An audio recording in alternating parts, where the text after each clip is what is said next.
পুরাতন মালদাতেও মহা সমারোহে নেতাজি সুভাষচন্দ্র বসুর জন্মদিবস উদযাপিত হল। মঙ্গলবারই দলীয় কার্যালয় পুরাতন মালদা শহর তৃণমূল কংগ্রেসের উদ্যোগে নেতাজির জন্মজয়ন্তী উদযাপিত হয়। মঙ্গলবারই চৌরঙ্গী মোড়ের নেতাজি মূর্তিতে মাল্যদান করেন পুরাতন মালদা পৌরসভার চেয়ারম্যান কার্তিক ঘোষ, বিভূতিভূষণ ঘোষ সমাজসেবী নবরঞ্জন সিনহা।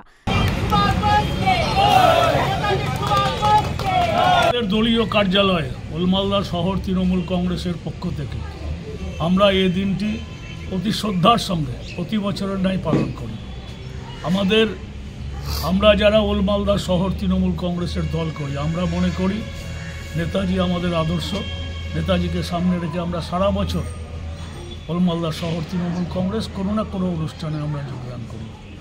আমরা মনে করি নেতাজির আদর্শকে সামনে রেখে আমরা সমস্ত ভেদাভেদ ভুলে গিয়ে মমতা ব্যানার্জির নেতৃত্বে সারা পশ্চিমবঙ্গে যে জনপ্রিয় সরকার, যে জনপ্রিয় কাজ, মানুষের দুয়ারে দুয়ারে যে কাজ হচ্ছে, সেগুলোকে সফল করতে, নেতাজির স্বপ্নকে সফল করতে আমাদের নেত্রী মমতা ব্যানার্জি যেভাবে কাজ করেন।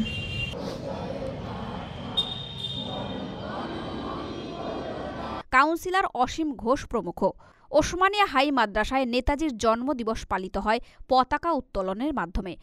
যাদের সাথে দেশ নায়ক নেতাজি সুভাষচন্দ্র বসুর 127তম মৌলপুর জাতীয় কার্যালয়ে নেতাজির জন্মদিবস পালন করা হয়। পতাকা উত্তোলন করেন শহর কংগ্রেসের নেতা প্রাণতোষ ঘোষ।